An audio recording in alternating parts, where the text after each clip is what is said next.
Hi everyone, Gabesta here with another Starcraft 2 commentary guide. This video was actually a redo of one of my previous videos. With the recent patch for Starcraft, there have been a few comments about the inability to get the 1 versus 4 very hard AI achievement. So I thought I'd test it out and see if it was still possible using the method I posted originally. And while it's definitely more difficult, they made some changes to the AI. It is still possible. So I just wanted to upload this. You can see here, this is the replay, and the date is the 27th of September 2010. So obviously this is current and after the patch. So anyway, the main changes that I found was that the AI is definitely more aggressive as soon as it scouts you early on. And again, there are certain triggers that determine whether it will chase you down or not. But the basic start for my strategy is the same. I'll take it off the camera here. The very first probe I build, I played Protoss, by the way, against 4 very hard Terran, and it's on Megaton. So the very first probe I build, I send it down and rally it right here, just up the ramp. And I had to experiment a lot. And it took about half a dozen tries to get this right, and even then it's not guaranteed. But I found that placing the first pylon, when you place the pylon, you'll see the overlay graphic for where it's going to be placed. And if you get the crosshair, so right in the center, it'll be just below this X. So you've got this line going up the ramp, and then this sort of decoration. So if you place the pylon on the grid such that it's just south of where those intersect, then that seemed to be the best spot. Again, it's not guaranteed. One thing you'll notice is that one of the things that triggers AI is distance from their command center. And if you look at these lines here, you can see this one goes right through the gas on this upper base. Then there's another line in the center where you're positioned, and there's another line here, and then a line here. But obviously the southern base, the line does not go through the gas, which means this spot is slightly closer to this upper base than this lower one. And that kind of holds true. You'll find that in your attempts to do this, this base will often aggro before this one does. Anyways, so you just got to keep trying. Get this pylon here, and then I did everything in my power to hide everything else as close to the ramp as possible, so as far from their base as it could be. And I don't know if it triggers based on the outer edge. So for example, if this forge was actually placed slightly this way, it might be too close to that command center. Hard to say. So, but anyway, to be safe, I placed the forge in the back here and slightly off to this side, the south. So that way it would be as close to between these two command centers as possible. Once those are down, once this pylon completes, build 1 probe. That'll put you at 11 supply. And you can chrono boost it just to get it out faster, and then save up all your minerals so that by the time the forge is done, you'll have just enough, just over 300. That will let you put down 2 cannons at once. This is really key for this post-patch setup. Before, they would kind of ignore it based on the number of buildings, but it seems that some of the trigger has been changed in some way. And so often what I was finding when trying this was that if I just did 1 cannon while the other one was building, even if this cannon was active, sometimes SCVs would come out and still attack and be able to kill some of my buildings. So again, pylon, try to get this placement. It's not guaranteed. You'll have to try it over and over. Sometimes they'll aggro and sometimes they won't. Forge close to the ramp, slightly to the southeast, just off center of this line.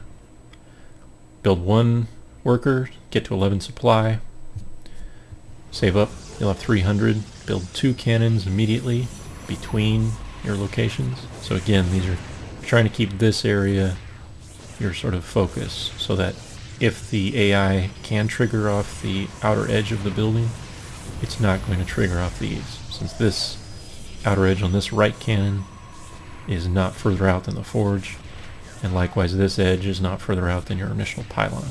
So you should be okay. If these didn't aggro, then these cannons won't. And then once these two are finished, then you're kind of actually doing pretty well. From that point on, it's kind of the same strategy as my previous video.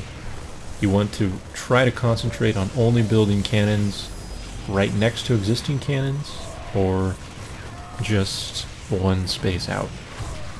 If you build them out at all, you want to have a previously finished and ready to shoot cannon right next to that one. So this is kind of bad because this cannon died, and so you can see it's getting attacked because there's nothing attacking this Marauder. So I think I notice it and cancel it before it gets killed. Yeah. But just something to keep in mind, I screwed up there. And actually, if we back up a little bit, I think around the 6-minute mark. Oh, here's good. So see these group of Marines? There's like 7 Marines or so. And this cannon will finish before they actually attack. So what you'll notice is, if you build close enough to existing cannons, then you're safer. So these guys decide to attack, and my 2 cannons are able to kill 7 Marines, and I only lose 1 cannon. And if I was actually a little bit better at microing, I could have forced these cannons to focus a single target, and this one would have actually survived, since there would have been fewer Marines up longer. At any rate, so that's kind of just the general rule. Just keep going around and placing cannons. Like this one is actually pretty poor. It's 3 spaces out from an existing cannon. So if the AI were to attack right now, this one would just die. There'd be no way I could defend it. These are pretty good. This one's obviously getting shot, but it's going to kill the attacking Marines. And at this point, you know, you can kind of tell who's stronger. Like right now, player 6 is pretty weak. All they've got are barracks. They can't really afford anything but Marines, so they're focusing on those. And even though this cannon dies, it allowed me to get up basically 3 cannons. None of these will get low before they finish. So what else do we have going on here? So I haven't really pushed onto player 5, but I saw the barracks there, and he's only really getting Marauders and Marines. Player 6 is really player 8 over here is the troubling one, because he got a factory. He actually goes for tanks pretty quickly. But because of that, he doesn't actually start attacking for a while. So anyway, again, just focus on these building close to existing cannons. Marauders and tanks, if you see those, are obviously pretty dangerous due to their attack against armored. So you want to really focus your extra minerals and cannons on those areas. Again, keep them close, form lines, because if you were to build, say, you know, cannon here, and then one here, and then one here, and so on, that wouldn't really be it wouldn't be too difficult for the AI to kill off or snipe the one in the front without taking too much damage. But if you build in lines, it's just like the concave you get when you're attacking with units. You know, the better a concave or line that you have compared to your opponent, then the more damage will be done simultaneously. So obviously it's difficult to do a concave with cannons, because the ones in the front are easier to target if the ones in the back are not built. But if you can at least build a straight line of cannons, then that makes it harder for the enemy to attack. And they'll do this kind of thing, even though they could probably pretty easily come in here, and if they were smart, obviously kill this pylon. Well, now that one's built, but you know, they're really not going to do that. As soon as they get attacked, they're triggered to move back, and so they keep this high APM bouncing back and forth. So just keep the pressure up, continually reinforce any holes in your defenses, and then slowly move toward these other bases that are obviously not as well built up. So like I can tell pretty easily that player 6 is done. You know, I don't really have to worry about it. I'll eventually build a couple more cannons, I think, just to get more in range of the command center. Yeah, here we go. But he's no threat. Likewise, player 7 is pretty much out. He only has a few forces, and I'm getting in range of his command center. And again, the command center triggers the AI to GG out. So once his command center or his SCVs and the minerals start getting attacked, then he'll quit pretty soon. So most of my attention is really on player 8, because I know if I can get this sort of line going up, then I can get his factory down. And once his factory is down, then every unit I kill is pretty much that much closer to finishing him off. And obviously he will repair it. I think that was another thing from the patch. I guess maybe they did repair before the patch, but certainly not as much. Got a lot of SCVs repairing. But your cannons will actually attack the SCVs if they're in range, so it's not too big a deal. And yeah, that's pretty much it.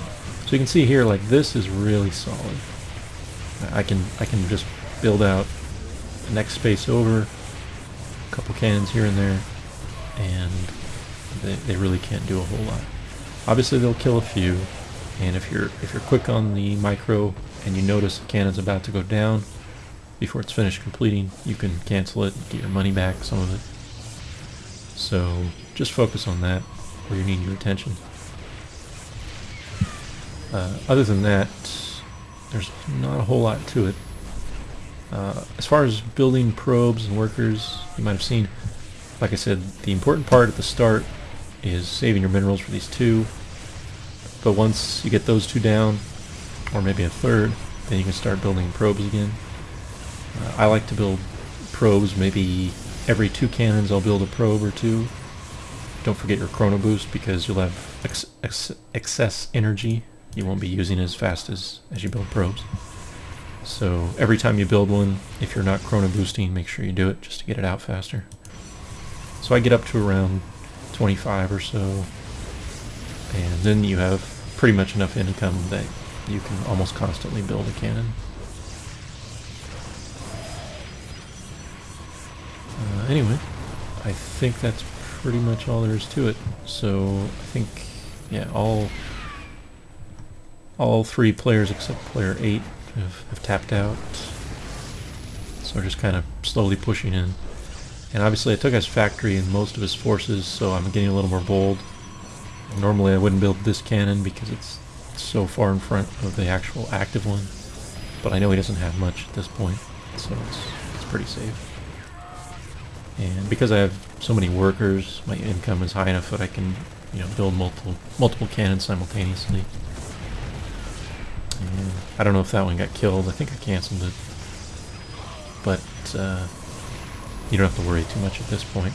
Once you get down to about 1 opponent, you can kind of be more aggressive, as long as you feel confident with the enemy, or excuse me, the forces that he has left.